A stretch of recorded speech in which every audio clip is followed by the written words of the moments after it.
Welcome to another episode of Inspire People, Impact Lives. I'm your host, Josh Kosnick, Managing Partner at Northwestern Mutual. And today we will be talking about overcoming adversity, creating great relationships, and leading amazing teams. Couldn't be more excited to have David Cook, author of the book, Getting Undressed from Paralysis to Purpose. David's become a good friend over the past few months with some of my good friends as well. And I got to hear David speak just yesterday in Iowa City, and he crushed it. Well, thank you. I think I told you that in person, but you crushed it. Thank you. The whole lineup of speakers yesterday was great, and the diversity and what they were talking about was awesome. But I'm really excited to have our audience hear some of your perspective today. So I'm not going to give any more ado to get into this. Let's let David tell us a little bit about your story, background, and then I got some great questions to get into with you. Well, fantastic. First of all, just thanks for having me here. I mean, it's a big deal to be with you. I'm born and raised here in Wisconsin. At the age of 15, I had a spinal aneurysm, which left me paralyzed and using a wheelchair for the last 40 years now. And He's not trying to give away his age, but I think everyone can do math. Yeah, if you do the math, I look a lot younger than I am, which is good. Right? That's right. That's right. And so, one of the things I try to do is just encourage people. And you talked about the book, and one of my goals is to try to help people to go from wherever they are, a place of difficulty or paralysis, to ultimately fulfilling their purpose. And in doing so, serving others and benefiting not only yourself for going through the process, but helping somebody else on the back end of that process. So that's kind of, I've coached a little bit of basketball. I've been fortunate to do some of that, which is one of my dreams as a young man, was to play basketball. And as we talk often, obstacles really don't redefine who you are, but they can redirect the route you have to take to get to where you want to go. And for me, I had to discover another way to participate in basketball, and it was coaching. And so I've been fortunate to do it at a number of levels and enjoy just impacting people's lives. Say that again. Obstacles don't define who you are. Yeah, they don't redefine you, but they redirect you. And if you let them, they can refine you. That's great. They can cause you to become better. Everyone should probably write that down. That's phenomenal. I wrote that down yesterday. That was great. And so there might be some people thinking, because when I came into this business as a financial advisor, I was 24 years old. And my thought process of disability, and this will age me a little bit, was Christopher Reeves in a wheelchair, Superman in a wheelchair. Wow. That's what I thought disability was, right? Mm-hmm. But disability is a lot of things. And there's many illnesses and stuff of that nature that just didn't even cross my mind at that time. So I think of all age groups, people may have a different view of disability. They may have a different view of obstacles, right? So their obstacles may not be, they just pale in comparison to someone that, like yourself, that gets paralyzed at 15 years old. What would you say to the person that's minimizing their obstacles currently? Well, I think paralysis takes on many forms. I think we need to say that. And paralysis really is anything that keeps you from producing or being as effective as you normally would be. And so it can be psychological, it can be physical, it can be financial, it can be any number of things. And I think you've got to kind of accept what it is and then deal with it. I think that for me to think that your situation is less than mine because it may not be as visible as mine is not true. It's just as painful for you. It may not be as demonstrative as mine is or as visual as mine is. And I think sometimes we just get caught up in what we see. Yeah. And what we see is how we define things. And if all you see is what you see, then you're not seeing everything you need to see. Uh-huh.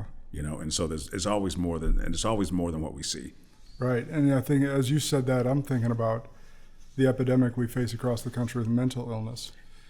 We don't necessarily see that. Right. That can take so many forms. Like, we can see that David's in a wheelchair. Like, that's very noticeable for our vision, but we don't see someone that's struggling mentally. Right. And we may treat them in a poor way, and it sets them down a spiral. And so, it's kind of that be kind motive, but what you say, like, be careful what you just see. Yeah. And I do think that one of the keys to helping people in general is just to be kind.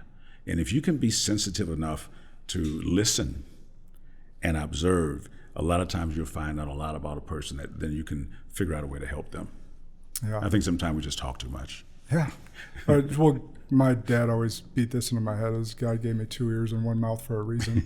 Right, exactly. So listen more, talk less. Exactly. And that's what I've tried to do with this podcast as well, is be able to interview and listen to the great people like yourself that are fortunate enough to have on, and talk a little bit less. Hopefully it's hard on a podcast. Hopefully it's hard on a podcast to talk a little bit less, but we'll see how that goes. Well, we can't compete in that space. I need you to talk more today and me talk less. But so you mentioned, and everyone you heard that you coached basketball at many different levels, and I know you spent some time with Coach K at Duke. One of the things I wrote down yesterday that described your experience of going into Coach K's office and trying to get a meeting with him was, you said, being authentic and being real can get you into places you've never been before. Yeah. And so tell that story, because I thought that was so impactful, because that's not what you led off the story with. That's what I led off. That's how you ended the story. Right. So tell the story, because it's really impactful. So it's interesting. I was going to Duke University to get my MBA. I applied to Duke University to get an MBA. And the question on the one of the essay question was for you to describe your favorite job. And my favorite job would be coaching in a town that had a bunch of lakes. So if I can coach and fish and get paid, that's my favorite job. And I don't think that's crazy. I think a lot of people would like to have that job, but most people are afraid to put that in an application when you're applying for admissions into a top 10 business school. Well, for me, that sent a flag up for them. They called me and said, "Hey, man, we would like to meet you because we've never seen anything like this." Now, whether it was a good thing or a bad thing. Whether it was a good thing or a bad thing, I didn't know. But I get there and we have the conversation about it, and they were so intrigued about it.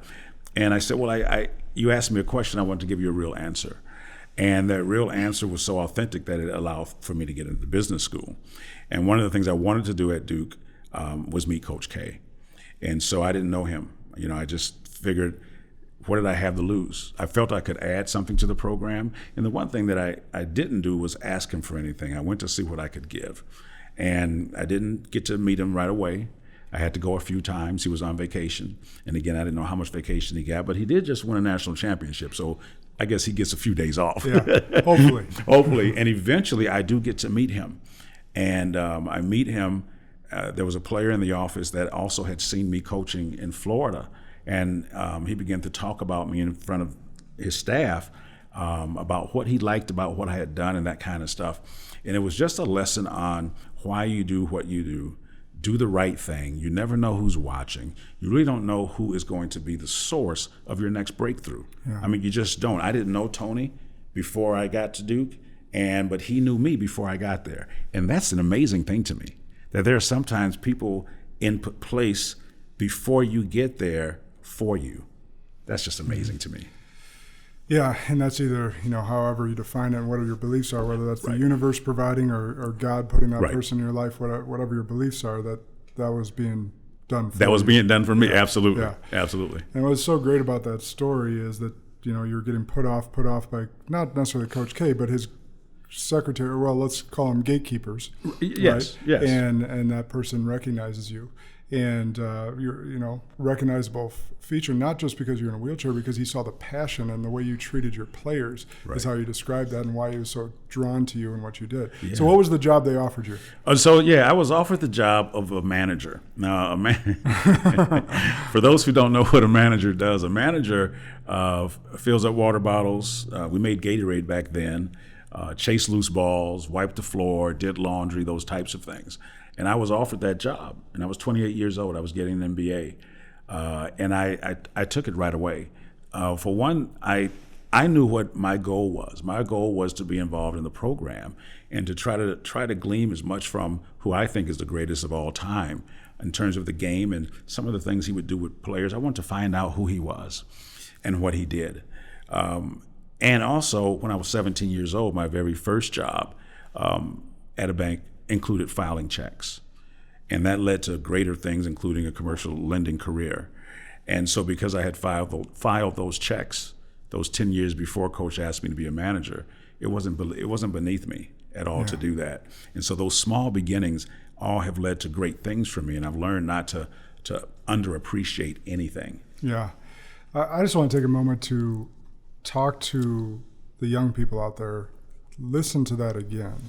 Like, to rewind that and listen to David's humility and willing to work, right? There's so many people I've met throughout my career, including, so even my COO was here before me. She started as a secretary and is now my chief operations officer. So shout out to Haley. I couldn't do this without her. That's amazing. She started as secretary. That's a great Right? story. Beth Prohaska, who we had on the show, now a partner at an architectural firm here in town, started as a secretary. Right, so there's plenty of people. Our former CEO of Northwestern Mutual started in the mailroom. Right. And worked his way up and was with the company for over 40 years. I think that just because a lot of people or more and more people have gone to college now than especially in your time and certainly in my time as well, more and more people are more educated, but they come out with these expectations that they deserve X. Yes. And aren't willing to settle for Y, which there is something to that. There is something to them. Don't settle. Yes. But at the same point, be willing to say that nothing's beneath me, and whatever I'm chosen to do or whatever I choose to do, I'm going to do it to the best of my abilities. Yeah. I do think that that is absolutely correct. That I think people come out with expectations, and you should. I mean, you should really, like you say, don't settle. But at the end of the day, you want opportunity. And you need to really just see opportunity for what it is, because I think sometimes we will miss opportunity looking for another opportunity when there's an opportunity literally in our hands, and then we won't get another one. Yeah. And I just think that there's nothing guaranteed, and so when opportunity is given, like you said, make the best of it. I wanted to make sure that I filed my checks better than anybody else in the lockbox department. And eventually I got to go to the vault and count the money. And so I'm getting closer and closer to the money. And I wanted to make sure I counted every cent in that vault correctly, because that was important. And I think that whatever your job is, as a kid growing up, my dad used to always tell us, we don't care what you do, but you just be good at it. Yeah. And be the best that you can be at that. And that's how I lived. Yeah, no, that's great. Or how I live, should I say. Yeah, and it's how you live, and then it enabled you to get to commercial lender at that spot then, right? So you just kept going up the chain. Yes, absolutely. And so, I started off there in lockbox, and I got an internship and went through all the different departments of the bank, and ultimately ended in commercial lending, where I wanted to go. But that would have never happened if I didn't handle processing those credit card payments and filing those checks properly. That would have never happened. Because you stood out because of your work ethic. Work ethic. I think your attitude needs to be important. Your attitude is important. How you do what you do is as important as what you do. Yeah. I remember growing up, and we would cut the grass, and I remember when I was walking, we cut the grass, and nothing irritated my dad more than us moping around cutting the grass. He'd rather have you not cut the grass than be out there complaining while you're doing it. I'll never forget that. I just had this visual, and because you're a basketball coach, maybe that's why it popped into mind. There's a clip that I've seen go out there on Facebook and Instagram very often, is of a UCLA basketball player and his teammate, and he was walking to the free throw line, his head was down, his teammate walks up and tilts his chin up. Yes, absolutely.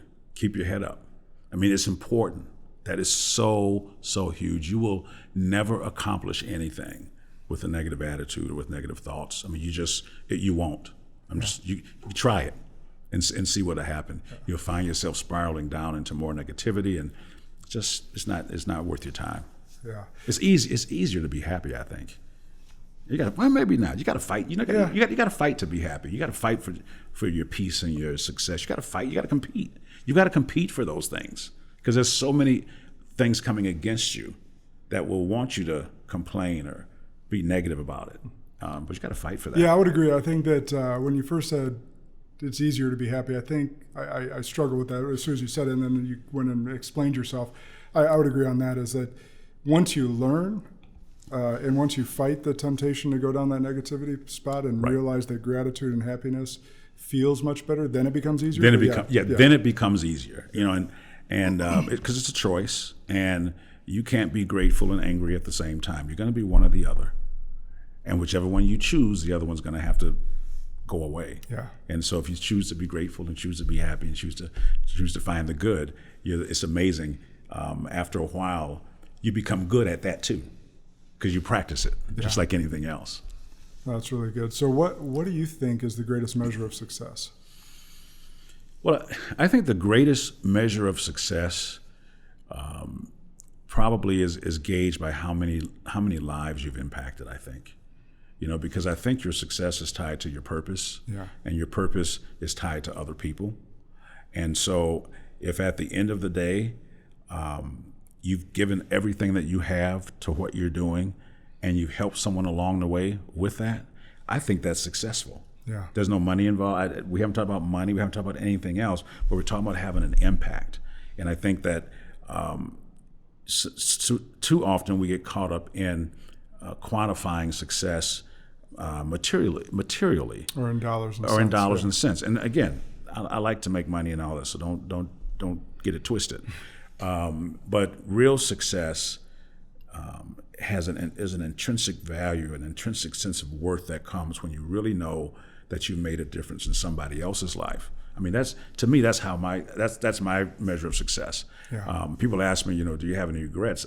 I don't know if I have regrets. I wish I would have done more sooner. Yeah. That's I don't know if that's a regret or not, but so now as I'm living, I'm like, I got to do more. I need to do more for somebody else. It's a recognition, that's for sure. Yeah, absolutely. It's not a regret, but no, I agree. And that's the whole reason I got into leadership, is I was having a lot of success individually. But then I started mentoring some people, and I saw their success, and I was like, wow, if I can mentor them to do what I'm doing, then I'm not just, let's say because we all have only 24 hours in a day, so if I can help 100 people in a year find their financial happiness, and if I recruit and mentor 10 people to do 100 people a year, that's 1,000. That's amazing. So we started going exponentially with this as far as what you can do and the ripple effects you create throughout your life through having that impact. But even if it's just one person. If it's just one person. There's people who haven't experienced the satisfaction of someone else coming back to you and saying, hey, you may not know this, but you said this or you did this, and that really impacted me. That right there, that's a direct deposit. In the bank. You store that for a long time. And if you've never had that experience, keep giving and keep working with people, because once you get that, and fortunately, I have lived long enough to see some of it come back. And sometimes you're just sowing those seeds and you don't get to see it. And I get that. But when you do get to, man, there's nothing like that. Yeah, and a great point, because don't ever do it because you're looking for that. Right. Because you'll be waiting a long time. Right? Yes. Like you said, oh man. So when I get those, I actually have 2 files. I think I've referenced it before. My good files, have I referenced that? So I have one in my inbox, in my Outlook inbox, that's a good file that if I ever get an email that like just compliments me or thanks me or whatever it might be, I store it there. And if I ever get a card or a handwritten card or a note, I have a binder that I keep those in. So if I'm ever having a dark day, and we all have them, yes, I can go to those and be like, that's a reminder as to why I do what I do. Absolutely. And then one of the in the book that I wrote when I got fired from coaching basketball at my alma mater, one of the things I did, I didn't have. They regret that real quick? Probably not. It's okay, because you know what? Without that having happened, I would not have. I probably would still be there and would not have done some of the things I was supposed to do. Right. So I tell people all the time, listen to the interruptions in your life, because they're trying to teach you something or they're trying to take you somewhere, and don't necessarily fight them. And one of the things that I did when I got fired from basketball, from coaching at my alma mater, I went back and began to reflect. And I began to kind of put myself back together and find some of those good things. I wanted to make sure before I closed that chapter that I evaluated myself, the good, the bad, the ugly. And I found some emails and texts and other things that people had sent me. And you're right. I mean, man, when you need a pick-me-up, it's nice to have something available. That means you've done something somewhere along the line, and it's okay to go back and look at that and use that to encourage yourself, because sometimes you just have to encourage yourself. Yeah. And there's nobody around to do it for you. Yeah. Sometimes you just have to. Yeah. So. Yeah, and if you can get yourself picked up, you can pick up others. Yes. And that's the key that I see, is if that's part of the reason I keep those around, is I don't necessarily want to be, and this is part of, I struggle with asking for help sometimes. I think we all do. but I like being able to pick myself up so I can help pick up others too, Right. or teach them, just like through this, is like, look, if you don't have a good file, create a good file right now. Create a good file. That's a great idea. Because I don't even have a good file, but I need to do that because that's a really good idea. But you probably have them filed away in your memory bank too. Well, not as good as that guy yesterday in Iowa. So what David's referencing is we got to hear Ron White, not the comedian. No. Ron White, the memory champion. He went. So there was over 300 people in this room. He introduced himself in the morning to, I don't know, as many people, and he asked, anyone that got my business card this morning, please stand up. And over 200 people stood up. I think it was about 250. It was a good number. Okay? It was a good number. He then proceeded to go around the room, and I think he missed 10. It was the most amazing thing I'd ever seen. I used to forget my player's name in the middle of the game. So I'm like, just get him in. Just get him in. And so when I saw that yesterday, I was like, this is amazing to me. And it wasn't, and he told us, he told the story at like a 0.9 GPA at some point in summer. He goes, I'm not a smart man. I got taught a system. Right. And any of you can do this. Yeah. So the coolest thing he's done, and we'll get back to David real quick, was he memorized the name and rank of every soldier that's died in Afghanistan and wrote them all on, like, imagine the Vietnam War memorial, like a wall that he created, and wrote them all down. It took him a year to memorize each of the names and was able to do that. That was like the highlight. That was so, I couldn't even, I don't know, it took a year, he said. It took him a year to memorize them. I mean, that's commitment to change. And I'm sure, I don't know, I guess, I'm sure it got frustrating at some point. I'm sure. And you forget one, you got to go back. Because it's not back just the names, the ranks. The ranks and all of that. And then he's writing it all down.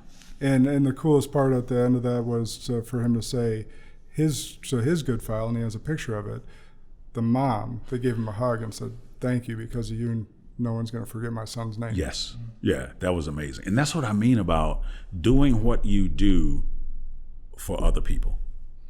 But you just don't know the impact.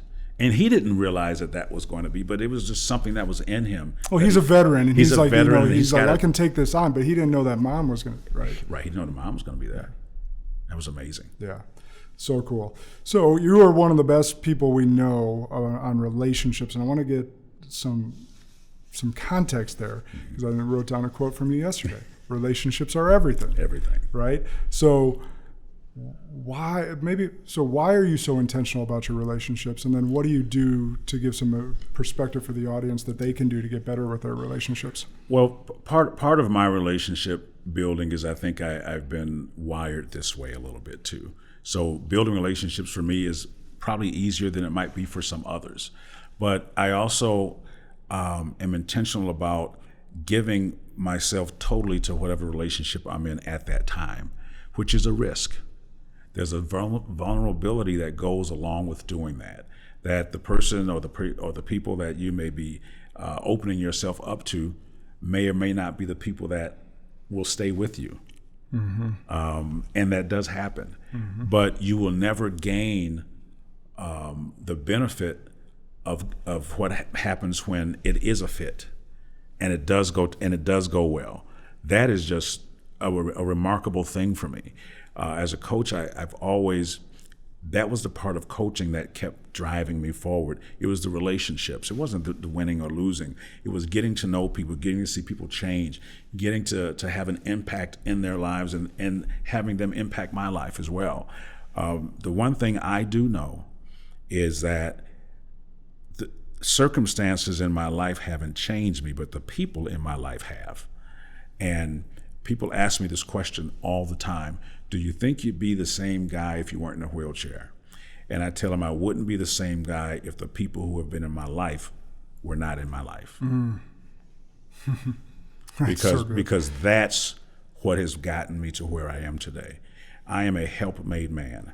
I'm not a self-made man. We all are. We all are. Right. We all are. So I hate that term, the self-made man or woman. Right. Because there's no way on God's green earth that any of us got to where we are without people that came before us, people that put their hands on our shoulders, people that lifted us up when we were down. Right. it's impossible. It's impossible. And I think that's one of the things that I like about relationship and that I've learned about relationship is to express that gratitude to those people who have been a part of my life and continue to be a part of my life. I talk about my mentor, Mark Hogan, who just retired as I think the head of the CEO of the Wisconsin Economic Development Corp. And he was my mentor at the bank. And we had lunch last week. And he was my mentor at the bank when I was 22 years old. And that relationship continues. I was glad to see him. He's glad to see me. I want to know what's going on in his life. He wants to know what's going on in my life. There's something about family and belonging and all those things that are built into relationships, and they have ups and downs. That's life. Yeah. But when you find the right relationships, relationships are everything. They really are everything. Yeah. I told the story, I think, yesterday about one of the things that meant the most to me about my relationship with Coach K. I never had a player that he could recruit. I never was able to help him with anything on the basketball level as I would have liked to. And you were there how long? I was there 2 years. Just 2 years? Yeah, so 2 years. Your relationship over 2 years. The relationship. I know what's coming next. I just want that context. Yes. So the relationship, I was there for 2 years getting my MBA, and I was there for when Christian Laettner and Bobby Hurley and Grant Hill and that crew were playing, and they had gone back-to-back. And I was there for the second of the back-to-backs. And the following year, we actually got put out on Sweet 16 by Jason Kidd in California. Mm-hmm. I remember watching. Yeah, that was crazy. I was watching because I was interviewing for a job, and I didn't go to that game. And so the over the years, we've kept in touch and that kind of stuff. And the things that he's done for me that stay with me have nothing to do with basketball. When my dad passed in 2012, he sends me a handwritten note with condolences, and we've been praying for you, that kind of a thing. He didn't have to do that. In 2003, when they thought I was going to die, I couldn't see out of my right ear, couldn't hear out of my left ear. I'm at St. Mary's Hospital in Milwaukee. Someone gets a hold of him somehow. My mom says, someone's on the phone for you. I put it up to the good ears that I could hear, and it was Coach K. He was in his car, in a car on the way to Charlotte to catch a flight. He heard I was sick, and he called to let me know that they were thinking about me and praying for me, that I was part of the family. I remember those things. That's the relationship thing, and it wasn't because I helped him get an All-American player or anything like that. It was, we got to know each other and built a bond based out of respect for who we were and what we could offer one another. And those are the kind of relationships that I'm talking about. And obviously I've got relationships that aren't as notable or name-worthy as the Coach K piece, but are just as significant to me. Yeah. And but that's that story is such an illustrative example of how simple things can be that mean so much. Yes. I think sometimes we think we have to do such big things to have a great impact. I keep telling people, in this day and age, a simple text, a simple email, if you call, that may just really set them off. But it doesn't take much, because that's love, that's affection, that's attention. And we all like to have some of that in our relationships. And if you have someone that you haven't talked to forever and all that, I love the kind, I get it if you haven't seen someone and you pick up where you left off 10 years ago, because life happens. Yeah. But I like the ones that are a little bit more frequent if I can have them. Yeah. Well, and you mentioned the card Coach K wrote you. For the young people listening to this, because text, Facebook Messenger, stuff like that's simple for them. That's something they're used to. Right. Those handwritten cards is such a simple touch that still means so much. I think about, we always get handwritten cards from Grandma and Grandpa.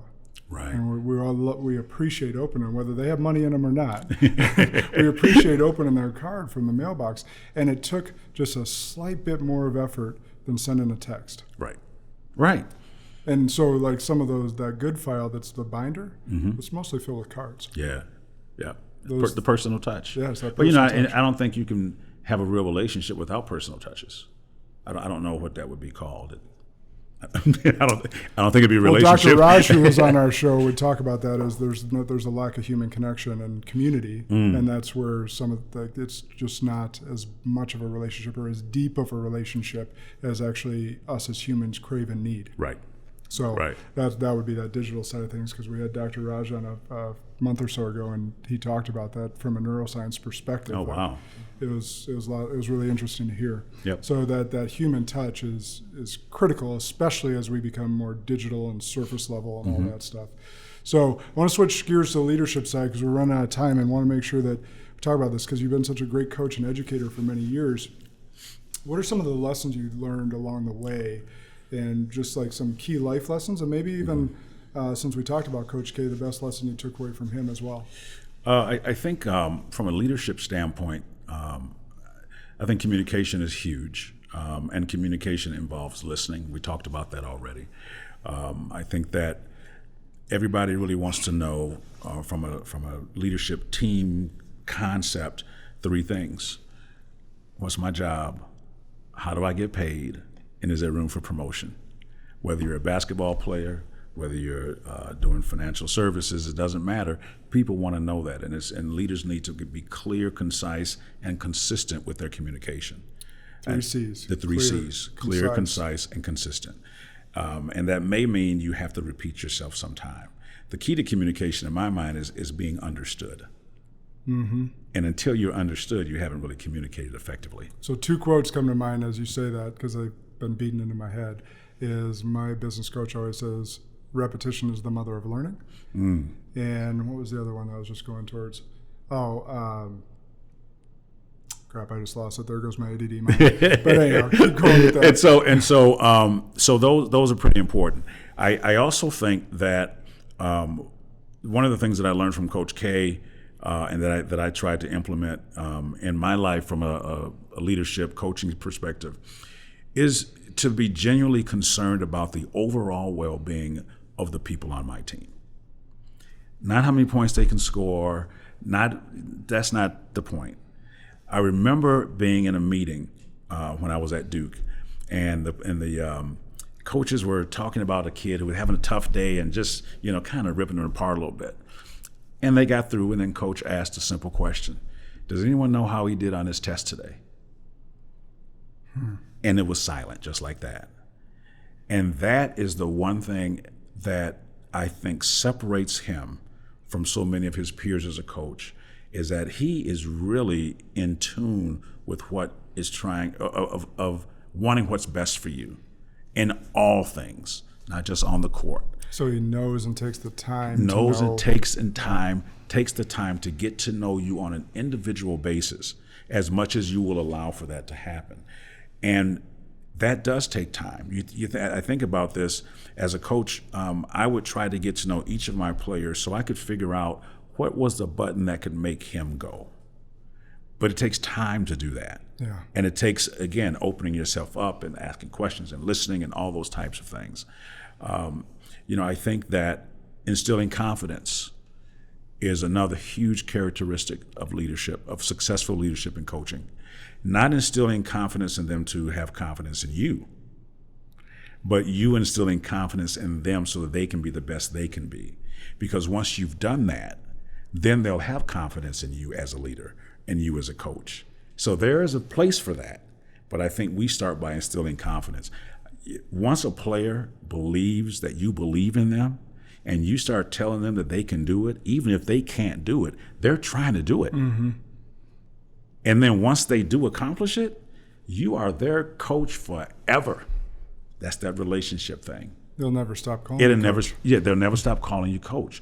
And I think that one of the things that coaches and leaders do who are really good is they look beyond today. They're never really looking right now. They're looking ahead because they see things in you that you probably don't see right now that you have.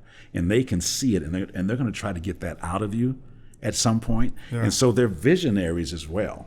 Yeah. They're not stuck on looking at right now and today. They see you in your future, and they're trying to help you get there. I love that dichotomy. I think about raising kids, mm-hmm. and my 4 kids, And for parents, your role is to understand that how your kids turn out is 100% your responsibility. And you accomplish that by teaching your kids that it is 100% their responsibility. Right. On how they turn out. That is wonderful. I've never heard that before. Yeah, and that was what was popping into my head as That's really good. And I didn't make that up, but just so everyone's clear, I read that somewhere. Okay. So I am well read, so I can repeat really smart stuff like that I didn't make up. Wow, that's really good. But that's what was going through my head as you talked about is getting that player to stand on their own 2 feet and see what's they don't even see yet, that what's possible for them, right? That you see, right? Because you've been there and you have some more life experience, yes. Because you've seen certain things that they can accomplish. Absolutely. If they just focus. Absolutely. I think one of the other things that you do as a coach is you learn how to find wins in the midst of losses. One of my teams when I was coaching on the East Coast, a high school team I had, we went 0-20. We had a winless season. That means like win less. Yeah, no, I got you can't win less than we did that year. And it was by far, I think, one of my most beneficial years as a coach. I was early in coaching, and it taught me about how to keep things afloat when things aren't going well. When you do all that you know how to do, and you put in the work and you do it, and it still doesn't work. How do you overcome that? How do you deal with that? And I haven't had a loss in my life for a long time because I define winning as learning. Yep. And as long as we can learn, we can win. And that's also one of the things that a leader does and a coach does, because you're not going to always get it right. You're not going to always get that deal. You're not going to always, get your bonus. Mm-hmm. It's not going to happen all the time. Does that redefine you? No. Does that change your abilities and your worth? No. And I think that's pretty important, is finding those moments where you can win when it doesn't look like you have. Yeah. People want to know that they want to know their value, and they want to know that they're valued. Yeah, that's key. They do. Yeah. And once they know that goes back to that instilling that confidence in them. And once they know that they know their value to the team, and they know that they are valued by the team, that impacts their performance, which goes back to that whole perspective thing we haven't spent a lot of time on today. But your perspective and how you see a thing will impact how you attack it and how you approach it. And that impacts your effort, that impacts your attitude, that impacts your relationships. It impacts everything. Yeah, it sure does. So my favorite quote that you said yesterday, and I don't even remember the context in which you said it actually, but we had a lot of impact yesterday. So I'm going to say it, and then you can maybe give some more context to it. Because it's so good, everybody. Your ability to endure is always greater than your willingness to endure. Yeah, I said that in the context of how we don't get to choose necessarily the struggles that are going to be in our life. Yeah. Because if we could, I can speak for myself, I would have picked something else immediately and walked off and got away from this. Okay. And I don't know anyone who wants to struggle. I don't know anyone that's looking to have a difficult time. That being said, your ability to get through it is always going to be greater than your willingness to get through it. Yeah. If you have been given a situation, I firmly believe that you have been equipped fully to handle that situation, not just for yourself, but to serve somebody else with it. I really believe that, because you are individually equipped for your own purpose and nobody else's. Yeah. You're the only one that can fulfill. You're the only one who can fulfill your purpose because you're equipped to do so, and you can't fulfill anyone else's. Now, there are people attached to your purpose that you don't know about that will be benefited by what you've gone through. And if you understand that, then that gets us from the question of why, which is the most asked and unanswered question in the world, to how can I serve and what have I learned by going through this process? Yeah. That's what we try to do. That's your from paralysis to purpose. That's your ability to endure is greater than your willingness to endure. Yeah. And that's what you get at the end of that. Yeah, the question I thought you might go to, but you're right on that why. But even why, instead of saying why me, why not me? Absolutely. And I think that, and I get it. I mean, I really do get the why question. And I think that's a question that you should ask, but don't stay there. You could have asked this your whole life, and that's why it's so great coming from you versus me. Right, and you don't want to stay there. There's just, I think sometimes we stay in our place of pains too long, and then we miss out on some of the joy of life that's supposed to come with it. You should, that was so great. So like, I just think about this as like, all you wanted to do was play basketball. Just want to play basketball, just from my high school. And that was taken away from you. Right. And you still live with so much joy and purpose and passion. Yeah. Well, there's we talked a little bit about it earlier. There's a faith component to my life that, when I was 13, I gave my life to Christ. And so that commitment never changed. But one of my favorite verses in the Bible is Psalm 27:13. And I'll give the Cook's version. I would have given up, or I would have lost hope if I really didn't believe that I would see God's goodness in my life while I was living. Well, I think we're all experiencing God's goodness in your life just with you being here. So let me affirm Thank you. Your belief, because just how much my study group and group of best friends and brothers have glommed onto you, because that's not. We don't do that with everyone, David. No. We truly love you, and I appreciate it. I mean, I love you guys too. It's so interesting when you talk about connections and networking and people coming into your life. Just be open to it.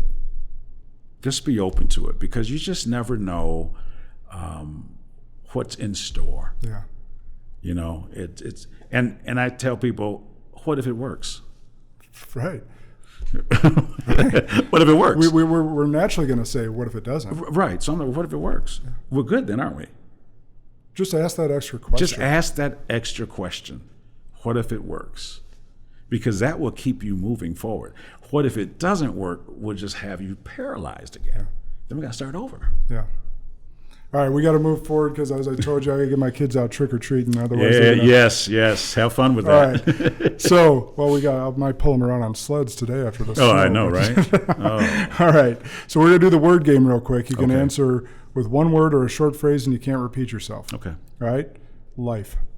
Good. Team. Win. Vision. Education. Stress. Free. Hurdle. Jump. Leader. Compassion. Relationships. Everything. I figure I knew that answer. We already talked about that. Inspire or inspiration? To make better. Impact. Change. Love it.